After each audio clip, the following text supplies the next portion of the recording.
In the small village, everyone was astonished by the story of a wild horse with a peculiar black and white coat. It was frequently surrounded by wolves, but was never attacked or harmed.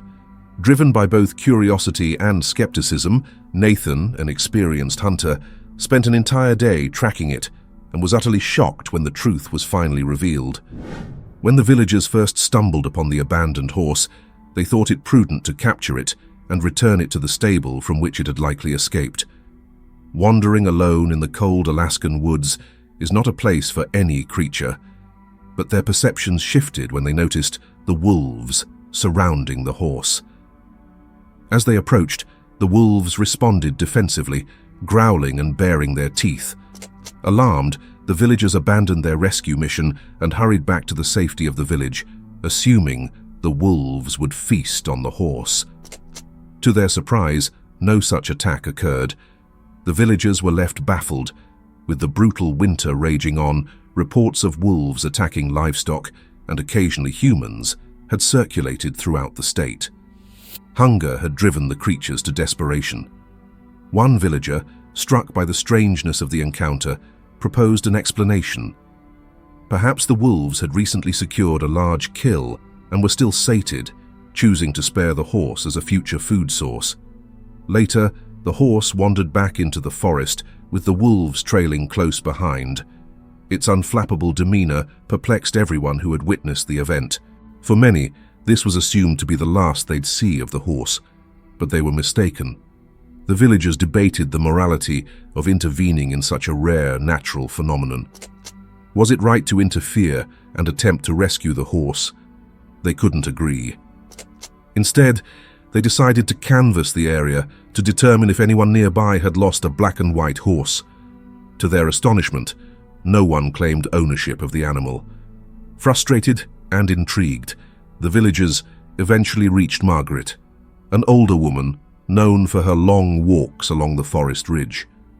When they mentioned the horse, Margaret's eyes widened. "Oh, I've seen that horse," she said, her voice low but certain. "It was weeks ago, near the ridge. I thought I was imagining things at first." "What did you see?" John Carter, one of the villagers, asked, leaning forward eagerly. Margaret took a deep breath. The horse wasn't alone. There were wolves, at least 5 of them, circling it. But here's the strange part. They weren't attacking. They just followed it, like shadows. Lucy, another villager, furrowed her brow. "Wolves! And they didn't harm the horse." "Not a scratch," Margaret confirmed, shaking her head. "It was as if they were protecting it." I stood there for what felt like hours, just watching. It didn't make any sense then, and it still doesn't now. Her account confirmed what others had suspected. This bizarre behavior wasn't a one-time event. It had been happening for weeks, maybe longer.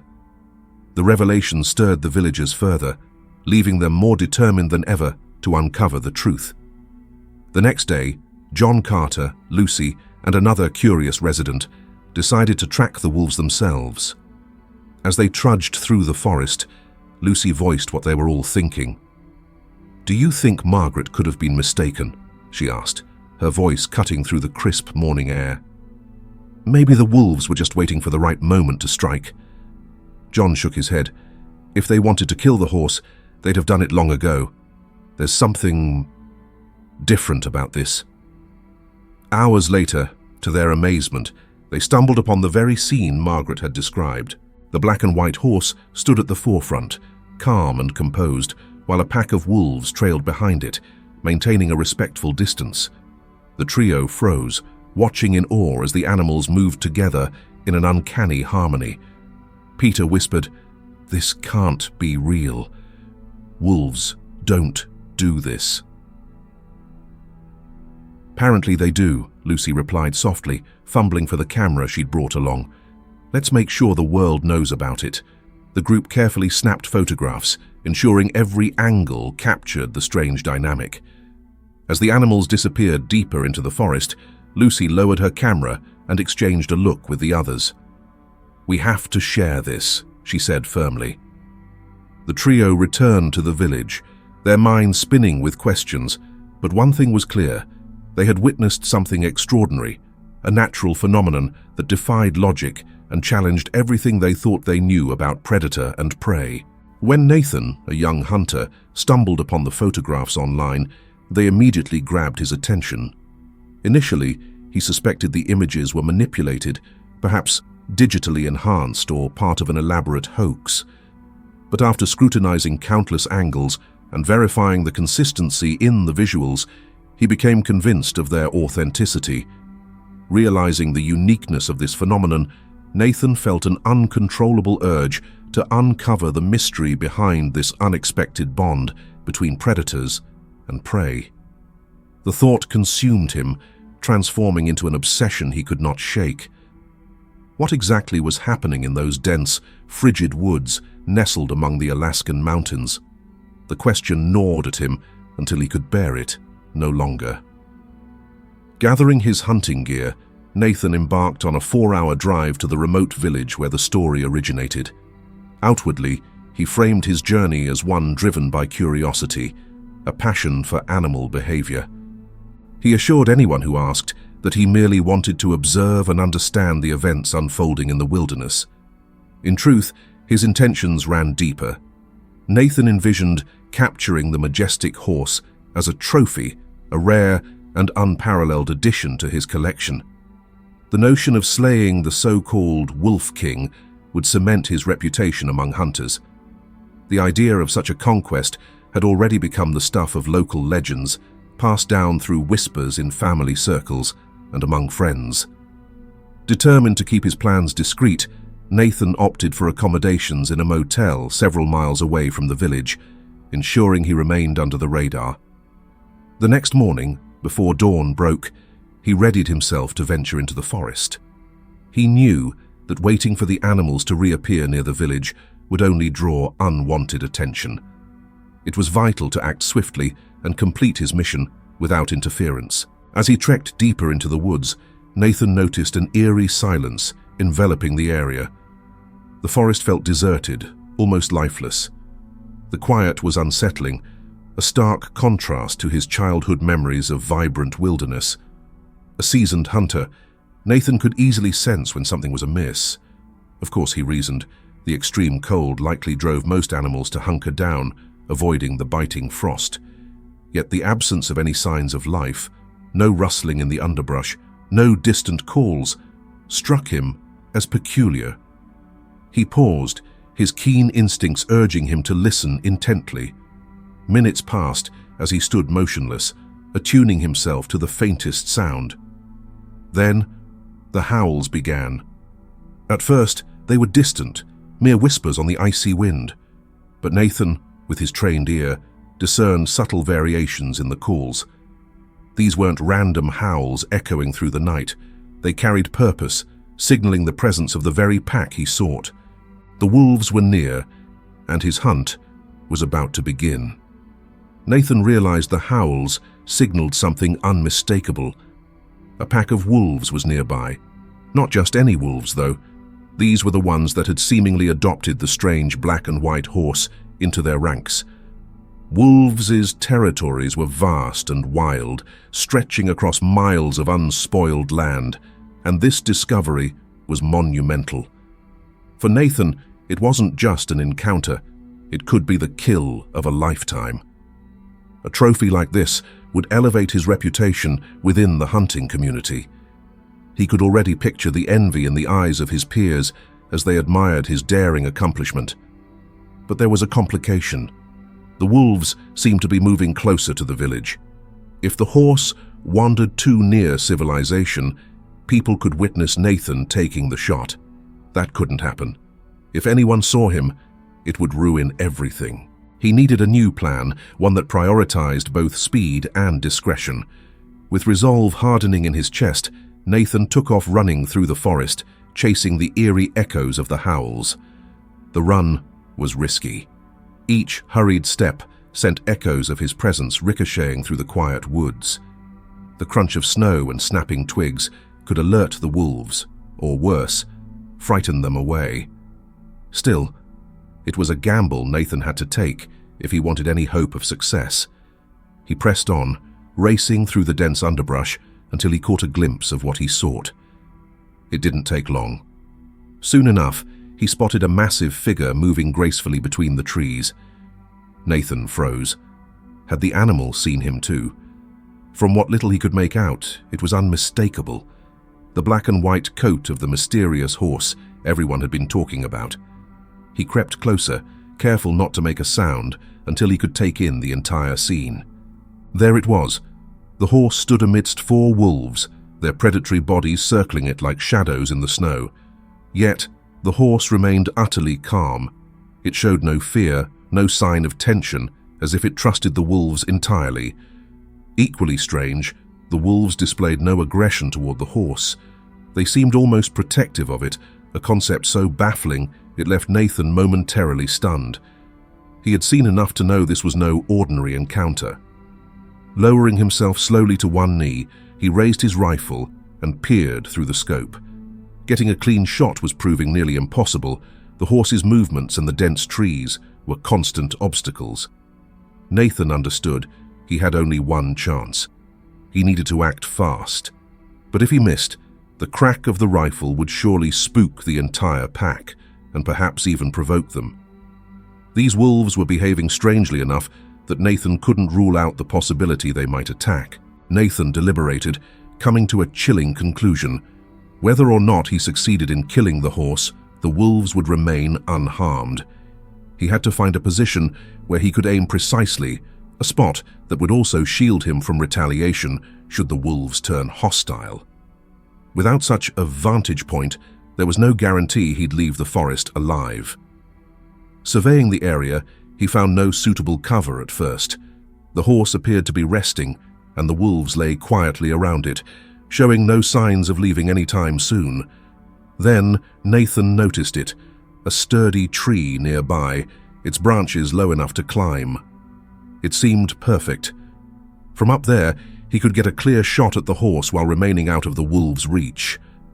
Wasting no time, he grabbed hold of the nearest branch and began his ascent. The climb was deliberate.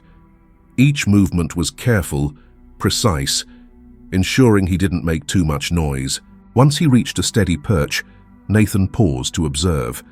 From his vantage point, he had a perfect view of the horse, its calm demeanor unchanged despite the circling predators. The wolves remained unaware of his presence, their attention seemingly fixed on the horse. This was it. If Nathan was going to act, it had to be now. He steadied his rifle, focusing the crosshairs on his target.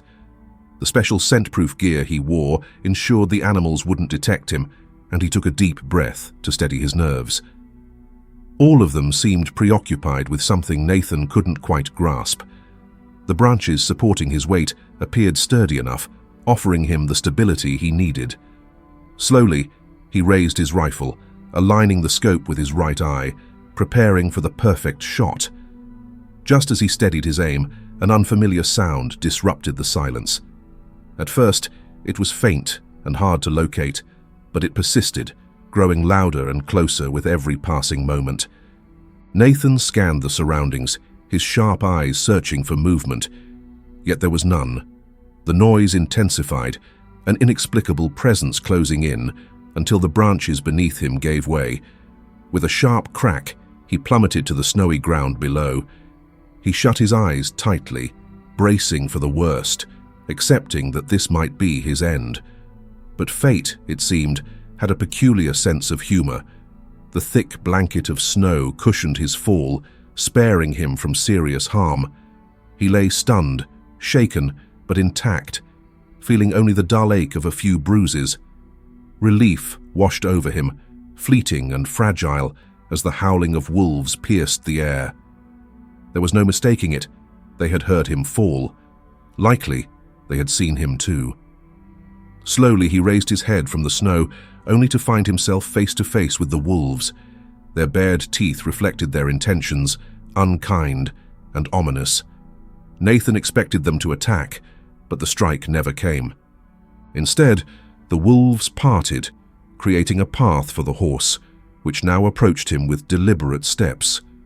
Nathan found the scene surreal, as though the leader of the pack was presenting him for judgment. Would he survive, or meet his end? Frozen in place, he dared not move. His breath held as the horse drew closer. It stopped inches from him, its warm breath brushing his skin as it leaned in to sniff him cautiously. The moment stretched, seconds feeling like an eternity, before the creature finally pulled away. When he opened his eyes again, the horse was retreating, its calm demeanor unchanged. The wolves followed it, their hostility dissipating into indifference. They paid him no further attention, turning their backs as though he were no longer a threat. Nathan scrambled to his feet, taking a few cautious steps backward. His heart raced, still wary that these wild animals might reconsider, but they didn't. Their interest in him had vanished entirely. What struck him most was the confidence these creatures exuded. It was as if they had never encountered the danger humans could pose. Or perhaps this horse was exceptional, an anomaly that changed their behavior. Maybe it had lived among humans before wandering into the wilderness, learning to trust them. Whatever the reason, it seemed the wolves followed its lead.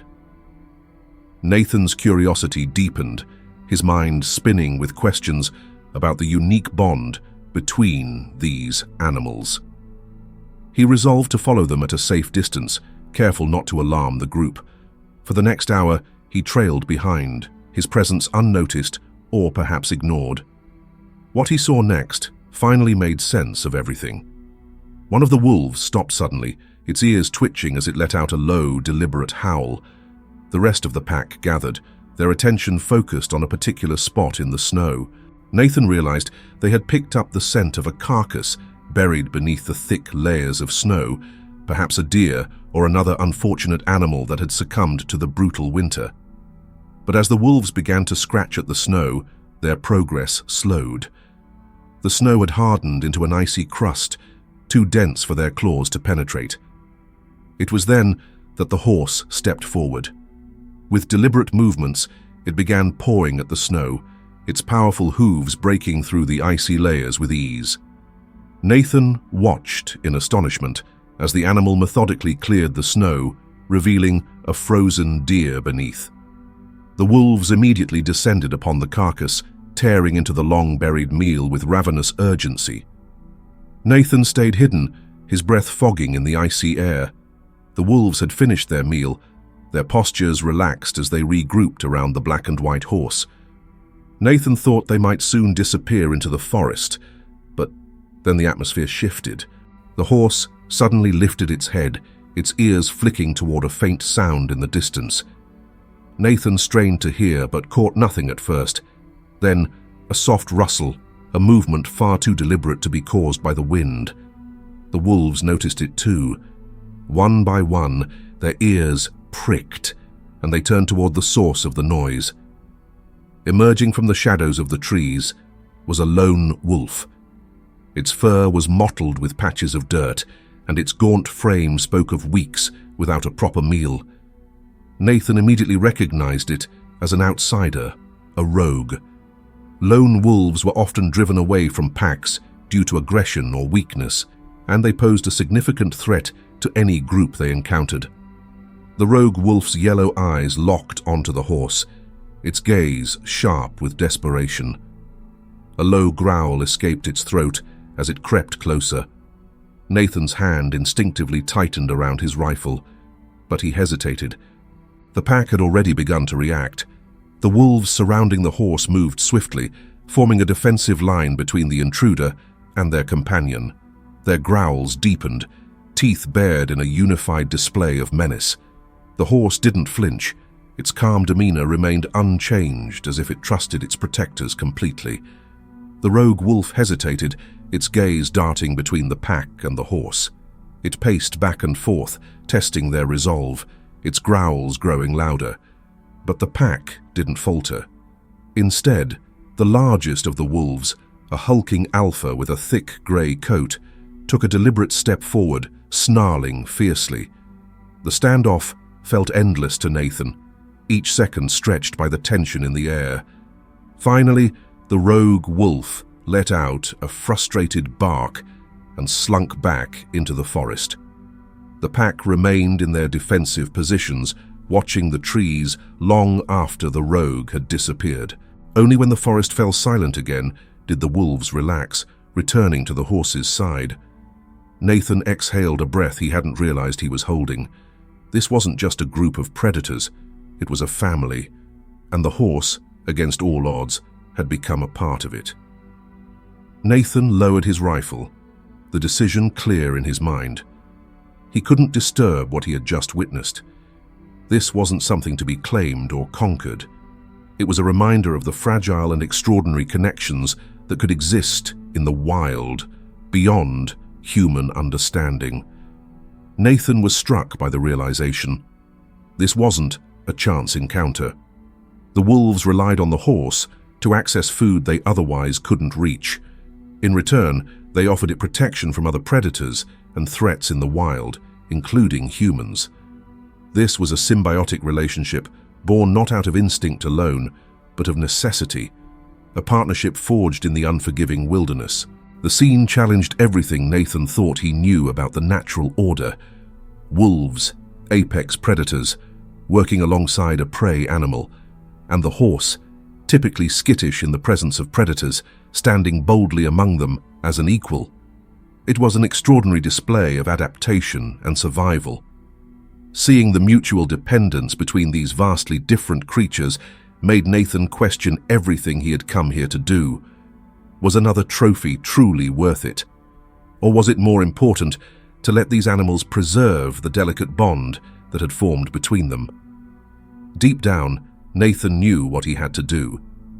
He watched silently as the horse and her wolf companions moved further into the forest, their figures fading into the snowy expanse. A part of him felt a twinge of disappointment. He had come hoping to claim a prize, a story to boast about. But as he stood there, alone in the cold, he realized he had gained something far greater. He had witnessed a unique and beautiful connection between animals that were never meant to coexist. It was a sight so rare that he doubted he would ever see anything like it again. For their safety, he vowed to keep what he had seen a secret. Over time, the story of the black and white horse and her wolf companions took on a life of its own. Around the village's fires and in the small snow-covered houses, the villagers shared their tales, each adding a touch of mystery to the already extraordinary events. "Did you know," one elder would say, "the horse wasn't just a regular animal. Some believe it was sent by the spirits of the forest to restore balance during the harsh winter." Others whispered about how the wolves, once notorious for their attacks, had been tamed by the horse's otherworldly presence. "It's said," a child might pipe up wide-eyed, "that if you see the horse in the forest, it's a sign of good fortune if you don't disturb it." Visitors to the village, intrigued by the legend, often came seeking answers. They asked about the photographs that had once circulated, and some even ventured into the forest, hoping to catch a glimpse of the miraculous bond. None succeeded, but the mystery only added to the story's allure. Generations later, the tale had become a cornerstone of the village's identity, immortalized in paintings hung in the small town hall, and in the bedtime stories whispered to curious children. For Nathan, though, the memory of what he'd seen remained untouched, vivid in his mind, as if it had happened just yesterday. The legend of the black and white horse and her pack of wolves continued to live on among the villagers. Nathan returned home with a newfound sense of wonder, grateful to have seen such a breathtaking moment of unity and survival. It was a gift he knew he would carry with him for the rest of his life. The legend of the black and white horse and her pack of wolves lives on in the village. Nathan returns home with a renewed sense of wonder, grateful to have witnessed such a spectacular moment of unity and survival. This story of faith and endurance in the wilderness is one of those unspoken bonds that challenge everything we think we know about nature. If this story resonates with you, Let it live on, let it inspire, and perhaps spread further. Comment below the video with your thoughts and share it with those you love. Together, we keep legends like this alive, allowing them to resonate far beyond the snowy forests where they were born.